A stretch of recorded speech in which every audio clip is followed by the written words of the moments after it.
Welcome to B6 మన వెలుగు మన వార్తలు. సబ్స్క్రైబర్స్, వ్యూయర్స్, ఆడియన్స్ అందరికీ దీపావళి పండుగ శుభాకాంక్షలు. 2 రోజులుగా చూస్తుంటే రాష్ట్రంలో ఛానల్స్, పత్రికలు, మెయిన్ స్ట్రీమ్ కొంచెం తక్కువ అటు ఇటుగా, ఇక సోషల్ మీడియా అన్ని రకరకాలుగా ఎన్ని రకాల ప్రచార సాధనలు అన్నింటిలో ఒకటే అంశం మీద చర్చ నడుస్తూనే ఉన్నది. అదే 42% బీసీ రిజర్వేషన్ల మీద. ఏమైంది అని చూస్తూ ఉన్నాం. మనం వెయిట్ అండ్ సీ ధోరణిలో మనం ముందుగానే చెప్పుకున్నాం. వెయిట్ అండ్ సీ అని చెప్పేసి అనుకున్నాం. ఏమున్నది, ఒక్క రోజున అంటే ఇన్ని రోజుల నుంచి గూడ్స్ రైలు మెల్లగా ఎత్తుకొని దానికి ఓవర్లోడ్ ఉంటాం కదా, అట్లా మెల్లగా ఎత్తుకొని ఒకటేసారి మనల్ని స్పీడ్ ఎత్తుకున్న తర్వాత వెళ్ళిపోతుంది. ఆ మాదిరిగా అట్లా పోలిక కాదు, అది ఎగ్జాంపుల్. అట్లా పోలిక కాదు, ఎగ్జాంపుల్. అంటే ప్రజలు మోటివేషన్ కావాలంటే మేధావులు ఎంత చెప్పినా కానీ వాళ్ళ ప్రజల లోపల రావాలి అనేది ఏంటి, మనం అడిగి తీసుకోవాలి, కొట్లాడి తీసుకోవాలి అనేటువంటి ఆలోచన విధానం వచ్చేంత రావాలంటే కొంచెం సమయం పడుతుంది. ఆ సమయం మొన్న బీసీ రిజర్వేషన్ వెళ్ళిపోయిన బంద్, బీసీ బంద్ అనేకంగా ఒక పేరు పెట్టేసి కదా బీసీ బంద్ అని. దానికి అన్ని రకాల అన్ని పార్టీలు బీఎస్పీతో సహా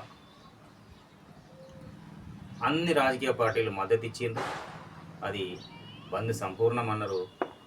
తర్వాత బంద్ నాకు విచిత్రం, మేము మళ్ళీ తర్వాత చెప్తాం మాట్లాడుకుందాం. కానీ బంద్ సంపూర్ణం, బస్సులు కదలలేవన్నారు. రైట్, కదలలే, బంద్ సంపూర్ణమే, బంద్ అయింది. బీసీల కోసం ఎస్సీ ఎస్టీ సంఘాలు, బహుజన సంఘాలు, దళిత సంఘాలు, అంబేద్కర్ సంఘాలు, వీళ్ళు కూడా ఎస్సీ ఎస్టీలు కూడా కోఆపరేట్ చేసిండ్రు. వాళ్ళు కలిసి వచ్చిండ్రు. మందకృష్ణ అన్న కావచ్చు, దగ్గరాయకర్ అన్న కావచ్చు, విశారద మహారాజ్ సార్ కావచ్చు, ఇట్లాంటి మేధావులు సైతం వాళ్ళు కూడా, ఎందుకంటే BC SC ST JAC Visharadan sir ఆధ్వర్యం ఉంది, వాళ్ళు కూడా సార్ అయితే ఏకంగా రోడ్డు మీద బైఠాయించి స్వతహాగా పనిచేస్తూ అటు ఇటు వెహికల్స్ పోకుండా ఆపడం కూడా జరిగింది. అది కూడా చూసినాం.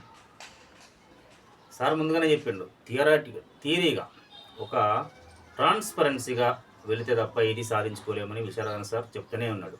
ఎస్, నిజం అది. కానీ ఇక్కడ ఉడుకు రక్తం నాయకత్వం కావాలని చెప్పేసి కొందరు ఇక ఎవరికి తోచిన విధంగా వారు మాట్లాడడము, వాక్ స్వాతంత్రం ఉన్నది కాబట్టి మాట్లాడతారు. మేధావులు సలహాలు ఇస్తారు. తప్పనిసరిగా ఎవరి దారిలో వాళ్ళు పోయి గమ్యాన్ని ముద్దాడమే, అంటే గమ్యం చేరుకోవడమే బీసీ ప్రజల యొక్క ఆకాంక్ష ఏతుందో, బీసీ ఎస్సీ ఎస్టీలు కలిసి ఆ గమ్యాన్ని చేరుకోవడమే ఏకైక లక్ష్యం. ఆ దిశగా ప్రయాణం ఒక 2 అడుగులు ముందు పడే పోవచ్చు. అర్థమైపోయింది, గ్రామాల దాకా వెళ్ళిపోయింది. కానీ పాల పొంగు మాదిరిగా ఒకేసారి పైకి ఎగిరి టప్మని పడిపోకుండా ఉండాలంటే దీన్ని అందిపుచ్చుకొని మళ్ళీ ముందుకు తీసుకుపోవాల్సినటువంటి అవసరం ఉంది. అది కదా అసలు. దాని మీద ఎవరైనా మాట్లాడతారని చూస్తూ ఉంటే ఒక్క విశారదన్ సార్ తప్పితే ఎవరు దాని మీద మళ్ళీ ముందుకు బండిని తీసుకుపోదాము అనేటటువంటి చర్చ రాలేదు. నేను ఎక్కడ చూడలేదు. మేము అంటున్నాం ఇప్పుడు ఒక్క ఉస్మానియా క్యాంపస్ నుంచి మాత్రం ఉస్మానియా విద్యార్థులు మేము తీసుకెళ్తామని ముందుకు వచ్చేవారు. ఎందుకంటే తెలంగాణలో ఏ ఉద్యమం అయినా పొరుడు పోసుకున్న అక్కడి నుంచి అయితే ఈ ఉద్యమం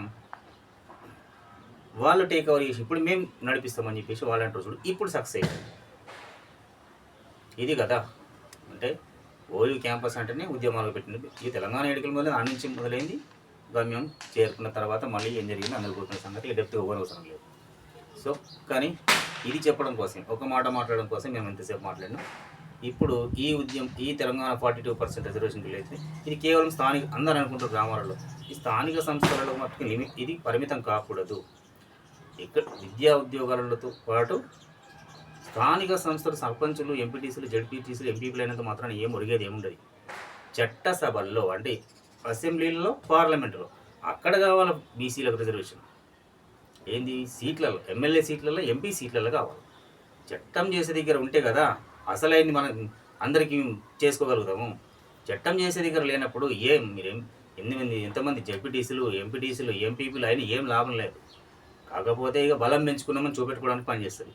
ఎక్కడ కావాలి అసలు? చట్టసభలలో బిల్లు కావాలి, చట్టసభలో రిజర్వేషన్ కావాలా. ఆ బిల్లును ఆమోదింపజేసుకొని అప్పుడు కదా నిజమైనటువంటి మా బీసీలకు బీసీ ఎస్సీ ఎస్టీ రాజ్యం వస్తుంది. ఎందుకంటే చట్టసభల్లో ఇప్పుడు ఇక్కడనే ఇస్తలేరు వీళ్ళు, చట్టసభలలో ఇవ్వడానికి ముందుకు వస్తారా అంటే ఈ ఉద్యమం ఇంకా తీవ్రతరం కావాల్సిన అవసరం ఎంతైనా ఉన్నది. అందుకే ఉస్మానియా క్యాంపస్ విద్యార్థులు, ఉస్మానియా అక్కడ ఉన్నటువంటి విద్యార్థి సంఘాలు మేము నడిపిస్తామని చెప్పేసి వాళ్ళు చెప్పడం జరిగింది. దాన్ని ఎక్కడ కూడా హైలైట్ చేయడం జరగలేదు. మనం చెప్తున్నాం ఇప్పుడు వాస్తవానికి. పత్రికలు కూడా ఎక్కడ లేదు, ఒక్క ఛానల్ ఏదో కవర్ చేసినట్టయింది, ఒకటో రెండు. అందుకే పార్టీల నాయకులారా చిత్తశుద్ధితోని ప్రజలు ఆలోచన చేస్తారు. ఇప్పుడు అసలు మీరు అనుకుంటారు ప్రజలకి ఏంటో, ప్రజలకు బాగా తెలుసు. ప్రజలు చాలా మోటివేట్ అయ్యారు. ఇప్పుడు తెలిసిపోయింది ప్రజలకు, లెక్కలతో సహా పక్కా తెలిసింది. ఇప్పుడు తెలుసుకోవాల్సింది మీరు. ఏం తెలియదు అనుకోరు. ప్రజలు ఎప్పుడు అమాయకులు కాదు. ప్రజలు ఒకప్పుడు కావచ్చు, ఇప్పుడు చాలా తెలుసుకున్నారు ఇప్పుడు. సో ఇక అది అగ్గి రాజుకున్నది మొదలైంది కదా, నడుస్తూనే ఉంటుంది. కానీ మేము మరొకసారి రిక్వెస్ట్ చేస్తున్నాం, ప్రజలు కూడా ఇది శాంతియుతంగానే ముందుకెళ్ళాలి తప్ప ఎలాంటి ఎవరు రెచ్చగొట్టే విధానం చేసినా కానీ ఖచ్చితంగా ఆగాలి. రెచ్చగొడుతుంటే ఎందుకు అని చెప్పి ఆలోచన చేయాల్సిన అవసరం ఉన్నది. అక్కడ ఆగాలి. ఎందుకు మరి చెప్పేసి మేము చేసిన పని అదే. అందుకే దాని మీద నిన్న రోజున ఒక మాట కూడా మాట్లాడలేదు. ఈరోజు చూసినాం. ఈ రోజు కంటిన్యూషన్ ఏమైనా వస్తుందా అని చెప్పేసి. సరే అక్కడ గ్రామస్తులు మళ్ళీ తెలంగాణ ఉద్యమ జేఏసీ ఎట్లా ఏర్పడ్డదో అప్పుడు ఈ దీనికి కూడా అన్ని జేఏసీలు ఉన్నటువంటి ఒకటి బీసీ సంఘాల జేఏసీ కావచ్చు, బీసీ ఎస్టీ సంఘంలో జేఏసీ కావచ్చు, ఇవన్నీ రాజకీయ పార్టీల తరఫున కావచ్చు. ఇందులో ఒక పార్టీ రాదు, అందరూ గుర్తున్న సంగతి. అందరూ కలిసి గ్రామ స్థాయి దాకా జేఏసీలు ఏర్పాటవుతుంది తప్ప ఇది మళ్ళీ ముందుకు వెళ్ళదు. అందుకే విద్యార్థి సంఘాలు నిర్ణయం చేసుకుంటేనే ఇది సాధ్యమవుతుంది. దీన్ని చూస్తూనే ఇంతకుముందు ఒకసారి మనం అంటే ఎవరో ఇది అందరూ మనమే చెప్పుకున్నాం మన ఛానల్లో. ప్రజలు కనుక ఆలోచన చేసి తిరగబడే రోజులు వస్తే ఎవరు ఆపలేరని. మన దేశంలో రాదు, అది ఒప్పుకుందాం. రాష్ట్రాల్లో ఒక చిన్న రాష్ట్రంలో రాదు, ఒక పెద్ద రాష్ట్రంలో రాదని మాత్రం ఎప్పుడు అనుకోకూడదు. మనది అఖండ భారతం, చాలా పెద్ద దేశం, చాలా విస్తీర్ణంగా దేశం, చాలా పాపులేషన్ ఉన్న దేశం, నంబర్ 1 దేశం, వరల్డ్ నంబర్ 1 పాపులేషన్.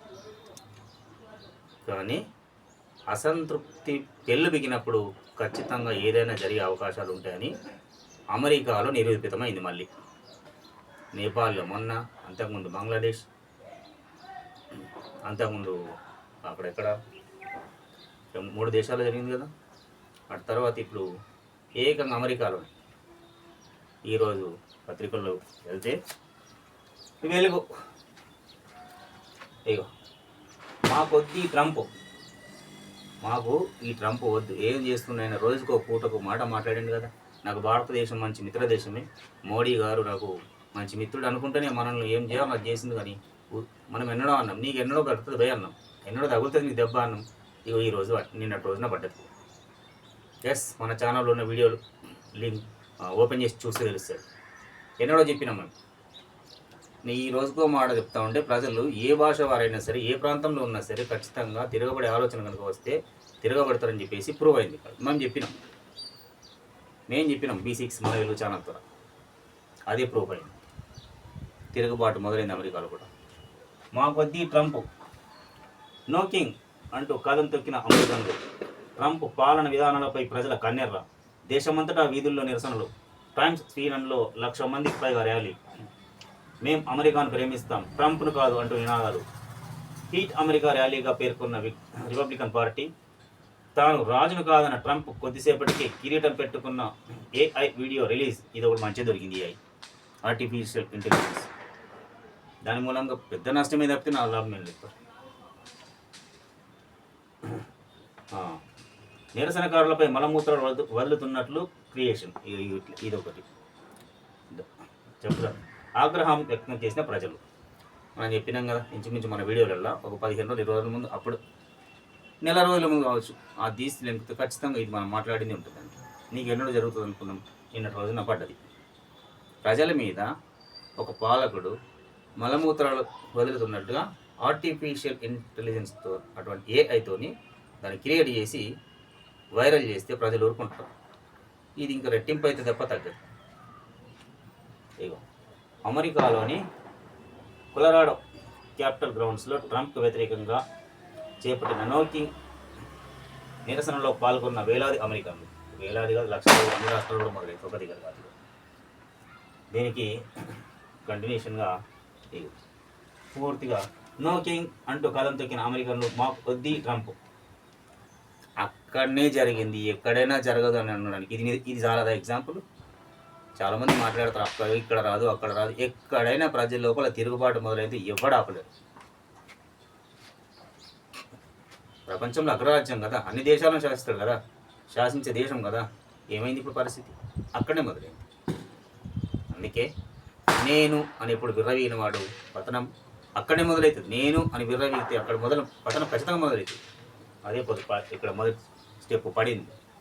అతను పదవి మొత్తం ఉంటాడా పోతాడా కానీ ఇక అంటే పదవిలో వచ్చి ఉంటాడా పోతాడా అంటే కాదు, పదవి అధ్యక్ష పదవిలో ఉంటాడా ఓడతాడా తేలిపోతుంది. పతనం మొదలైంది కదా. ప్రజల లోపల వ్యతిరేకత రావద్దు. అది ఎక్కడైనా వ్యక్తుల మధ్య రావచ్చు, వ్యవస్థల మధ్య రావచ్చు. వ్యతిరేకత మొదలైంది కథం. మనం ఎందుకు అనుకుంటున్నాం, ఎందుకు ఇంత దీన్ని విశ్లేషించి మాట్లాడవలసి వస్తుందంటే, తెలంగాణ రాష్ట్రంలో గత 10 ఏళ్లలో అసంతృప్తికరమైన పరిపాలనను చూసే విసిగి వేసారిపోయే మార్పు కోరుకున్నారు. మారినటువంటి పాలకులు ఏం చేస్తున్నారు అది కాస్త చూస్తే సరే. ఇది ఇక్కడ ఉన్నది బీఆర్ఎస్ను ఓడగొట్టింది ధరణి మాత్రమే. ఈ ఒక్క వార్త కోసమే ఇంతదాకా మనం దీన్ని చూడాల్సి వచ్చింది. బీఆర్ఎస్ను ఓడగొట్టింది ధరణి భూతమే. భూమి మీద ఆధిపత్యం చెలాయించాలనుకున్న సీఎం భూమి మీద ఆధిపత్యం చెలాయించాలనుకున్నారు సీఎం గారు అంటున్నారు. అంటే గత పాలకులు పేదలకు చుట్టంగా భూభారత చట్టం భూ సమస్యలకు శాశ్వత పరిష్కారం చూసేందుకే లైసెన్స్డ్ సర్వేయర్ల వ్యవస్థ. చూద్దాం ఒక నిమిషము. భూ సర్వేలో తప్పులు చేస్తే ప్రజలు తిరగబడతారని హెచ్చరిక. 3456 మంది లైసెన్స్డ్ సర్వేయర్లకు నియామక పత్రాలు అందజేత. సంతోషం సార్, మేము కూడా హ్యాట్సాప్ చెప్తున్నాం. దీపావళి పండుగ రోజున ఒక మంచి వార్త వచ్చినందుకు సంతోషకరమా. మేము మీకు రుణపడి ఉంటాం. ఏకంగా నేను చెప్తున్నాం ఏంటంటే, సరే ఇది ఓకే. మరి బీఆర్ఎస్ను ఓడగొట్టింది ధరణి అన్నది ప్రజలకు ఎరిగిన విషయమే, అందరికీ గుర్తున్న సంగతి. మీరు వచ్చి రాకముందే చెప్పారు తను ఎన్నో వాడిస్తామన్నారు. కానీ అందులో ఉన్న మేము అడిగితే కూడా దీనికి పరిష్కారం లేదు, ఈ మాడ్యూల్స్ లాగుడు ఉన్నాయి, ఇవి బ్లాక్ చేసిండ్రు అని చెప్పేసి భూమి ఒక 5-6 భూమి 10 మంది భూమి ఒక్కడి పేరు మీద చేసుకున్నారు అప్పుడు ధరణి ఆప్షన్లో ఉన్నప్పుడు. తిరిగి ఇప్పుడు అవి కాస్త ఎవరి భూములు వారికి ఇవ్వండి అయ్యా అని చెప్పేసి అప్పీళ్ళు పెట్టుకుంటే దీని ఆప్షన్ లేదు సార్ అని చెప్తున్నారు. మా లాంటి వాళ్ళకి ఎదురైన అనుభవం ఇది. మా లాంటి వాళ్ళకి మరి ఎక్కడ పరిష్కారం దొరుకుతున్నది? తహసీల్దారులు అంటున్నారు మాకు ఈ పర్మిషన్ లేదు. ఇంకొకటి కూడా మేము పదే చెప్పినాం. కొన్ని మండలాల్లో కొన్ని జిల్లాల్లో గతంలో పట్టా భూములు ఉంటే అది ధరణి వచ్చిన తర్వాత ప్రభుత్వ భూమిగా మారింది. అంటే వీళ్ళు ఇచ్చిన గత పాలకులు ఇచ్చిన 10 ఏళ్ళలో ఇచ్చిన పాలకులు ధరణిలో ఉన్నటువంటి పాస్ పుస్తకాల్లో అంతకుముందేమో పట్టా భూమి ఉంటే పహానీలో రాసింది ఉండదు, పాస్ పుస్తకాల్లో పట్టా భూమి అని వచ్చింది ఉండే. ధరణి వచ్చిన తర్వాత టెరాసిస్ కంపెనీ ఉండే కదా, వాళ్ళు ఇచ్చిన పాస్బుక్లలో ప్రభుత్వ భూమి అని వచ్చింది. 2 ఎకరాలున్న 3 ఎకరాలున్న రైతు కూడా దేనికి పని చేయకుండా పోతుంటారు. అయ్యో కష్టం వచ్చినప్పుడు ఒక బిగడ అమ్ముకుందామంటే అమ్ముకోవడానికి లేదు. పోనీ ఆ ధరణిలో ఉన్నటువంటి దరిద్రాన్ని తీసేసారు కదా, ఇప్పుడన్నా మనం మళ్ళీ తిరిగి ఆ పాత పాస్బుక్లే చెల్లుబాటు అయితే అని చెప్పేసి అనుకుంటే అది లేదు. ఏడ సమస్యలు తీరినాయి సార్. గ్రౌండ్ లెవెల్లో చూడండి, గ్రౌండ్ లెవెల్లో చూడండి, చూస్తే అర్థమవుతుంది.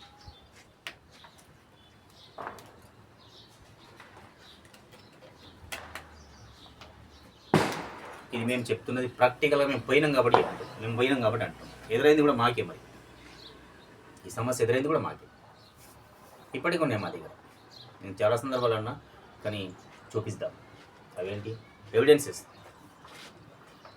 బీఆర్ఎస్ ఓడగొట్టి ఇది ఓకే. భూమి మీద ఆధిపత్యం చెలాయించాలనుకున్నారు. ఎన్నికల్లో జనం బుద్ధి చెప్పింది. మేము అంటున్నాం అందుకోసమే మా ఛానల్ కాన్సెప్ట్ కూడా 2 ఎకరాల భూమి వంచమని చెప్పినాం. మేము ఏదో జనరల్గా చెప్పిన మాట కాదు. ఆ టెరాసిస్ కంపెనీ గత పాలకులు అన్యాయంగా 25 లక్షల ఎకరాల భూమి ఇట్లా ఏపిచ్చిరని చెప్పేసి మీకు అధికారికంగా ఇచ్చినటువంటి 25 లక్షల ఎకరాల భూమి ఉన్నది కదా. అంతకుముందు 10 లక్షలు 20 లక్షలు అని జనరల్గా మాట్లాడేవారు, కానీ అఫీషియల్ లెక్కలు వచ్చినాయి కదా. 25 లక్షల ఎకరాల నుంచి 5 లక్షల ఎకరాలు ప్రభుత్వానికి ఉంచి 20 లక్షల ఎకరాలు లేదా 10 లక్షల ఎకరాలు భూమి లేని పేదవాడికి పంచండి 2 ఎకరాలు. అది మేము పెట్టిన కాన్సెప్ట్. రికమెండేషన్ రిక్వెస్ట్ అన్నీ వదిలేద్దాం. రిక్వెస్ట్ చెప్తున్నాం. ఒక్కొక్కరికి 400, 500, 300, 200 ఎకరాలు ఉంది కదా, అది ఉండనివ్వండి. ఈ మిగులు భూమి ఏదైతుందో 2 ఎకరాలు పంచండి పేదలకు. విద్యా వైద్యాన్ని సంపూర్ణంగా పూర్తిగా ప్రభుత్వం అందుబాటులోకి తీసుకురండి. అప్పుడు మీరు అన్నటువంటి ఇది భూమి మీద వాళ్ళు ఆధిపత్యం చలాయించాలనుకున్నారు కదా. ఎస్, మీరు అన్నది నిజమే. కేసీఆర్ అప్పుడున్న పాలకు రాలే కదా, అట్లా చేసింది కాబట్టి ఓడగొట్టిన జనము. మేము దీన్ని సరిదిద్దనము ఎట్ ద సేమ్ టైం ఈ 2 ఎకరాలు పంచుతున్నామని చెప్పేసి కనుక మీరు చేస్తే ఇదంతా చెప్పుకోని అవసరం లేదు. ప్రజలు తండోప ఎక్కడికక్కడ మీకు ఇక పాల ప్యాకెట్లు అవసరం లేదు, దండాలు వేస్తాయి, ఇంట్లో ఫోటోలు పెట్టుకుంటాం. మేము గతంలోనే చెప్పింది. ఈ సర్వేయర్లు వచ్చి పంపకాలు అవి ఇవి చేస్తే ఇంకా అది వాస్తవం చేయాల్సిందే. లైసెన్స్ సర్వేయర్లు వచ్చేసి సర్వే చేసి ఎవరి భూమి వాళ్ళకు చేసి ఇవ్వాల్సిందే. కానీ భూమి లేని వారికి మాత్రం 2 ఎకరాల భూమి పంచమని మేము మళ్ళీ పదే రిక్వెస్ట్ చేస్తాం.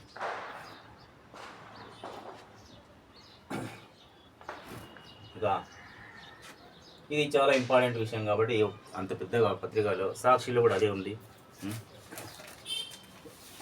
ఇక వరల్డ్ వైజ్ ఇది ప్రజల్లో అసంతృప్తి అయితే ఏం జరుగుతున్నది అమెరికానే ఎగ్జాంపుల్ అయిపోయింది. ఈ నేపాల్ చిన్న బంగ్లాదేశ్ కాదు, ఏకంగా అగ్రరాజ్యం. డబ్బు సంపాదించాలని అడిగే పోవాలి కదా, బాగా కావాలంటే. పాపం ఎవరు మన ఉంటుంది కదా ఉద్యోగస్తులు, ఐటీ వాళ్ళు అంటే అమెరికా అంటాం కదా, పరిస్థితి అక్కడికి వస్తుంది. మరి ఆలోచన చేసుకోవాల్సిన పరిస్థితి. మన దేశంలోనే మంచి విద్య, మంచి ఉద్యోగం, మంచి జీతాలు ఇస్తే ఇక్కడనే ఉంటారు. అది అసలు విషయం.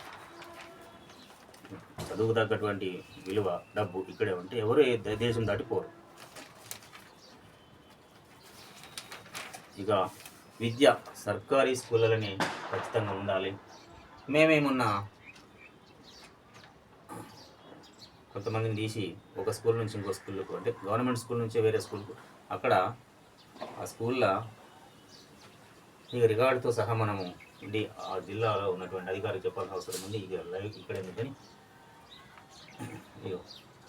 ఈ ఎన్నికలు ఇక మిగతా ఈ ర్యాలీ మనం ఇవి అవసరం లేదు. మనం బీజేపీకి బీఆర్ఎస్ ఇక వీళ్ళు అంటేనే ఉంటారు. వీళ్ళకి వాళ్ళ టీం అంటారు, వాళ్ళకి వీళ్ళు బీ టీం అంటారు. అవి రాజకీయ వార్తలు పబ్లిక్ ప్రజలకు ఉపయోగపడే వార్తలు ఉంటేనే మనం చూడడం జరుగుతుంది. కాబట్టి ఇక ఒకసారి సాక్షిలో చూస్తే, సాక్షి పేపర్లో మళ్ళీ ఇక్కడ అదే ఉన్నది. సాక్షిలో రైతును రాజు చేద్దామంటే మేము ఇది చూడం, కళ, ఇది కళ సార్. ఇది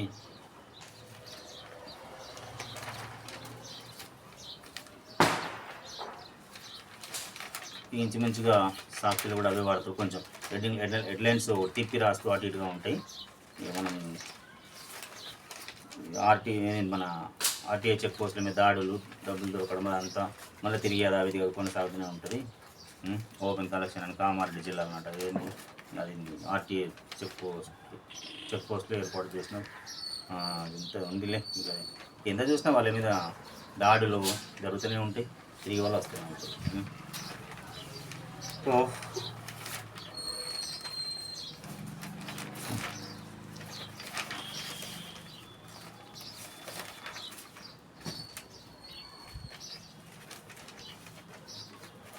మొన్న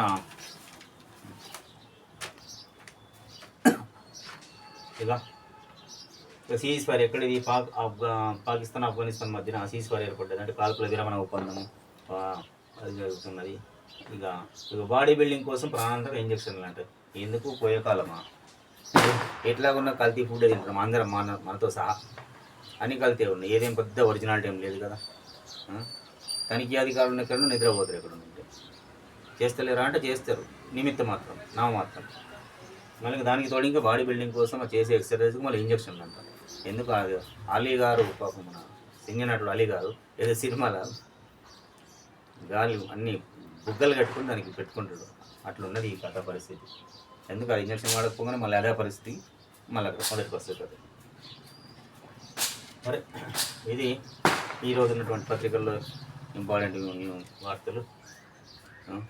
మరోసారి దీపావళి శుభాకాంక్షలు చెప్పుకుంటూ అందరి జీవితాల్లో దీపాల వెలుగులు నిండాలని కోరుకుంటూ B6 చూస్తూనే ఉండండి. B6 మన వెలుగు మన వార్తలు. నేను మీ రాజేష్.